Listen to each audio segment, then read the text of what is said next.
திமுக எதிர்ப்பு என்பது இன்னும் அண்ணா திராவிட முன்னேற்றக் கழகத்தினுடைய தொண்டர்கள் மனதிலே கனன்று கொண்டிருக்கிறது. மாற்று கருத்தே இல்லை. திராவிட முன்னேற்றக் கழகத்தை அரசியல் தளத்திலிருந்தும் ஆட்சி அதிகாரத்திலிருந்தும் அப்புறப்படுத்த வேண்டும் என்றுதான் புரட்சித் தலைவர் எம்ஜிஆரே கட்சியை தொடங்கினார். தொடர்ந்து அவர் 72லேருந்து 87 அவர் மறைவு வரைக்குமே அந்த தீவிர எதிர்ப்புணர்வு, இருதுருவ அரசியல் என்பது இருந்தது.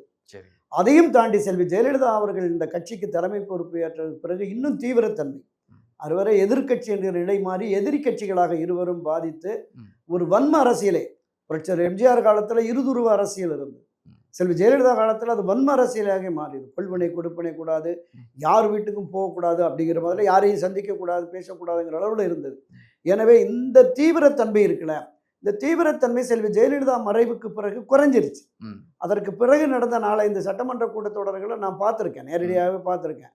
திமுக அமைச்சர்களோடு அதிமுக எம்எல்ஏக்கள் பேசுவது, பரஸ்பரம் மாமா மச்சான் அண்ணன் தம்பின்லாம் உறவாடுவது என்பது இருந்தது. பழைய தீவிர எதிர்ப்புத்தன்மை குறைந்து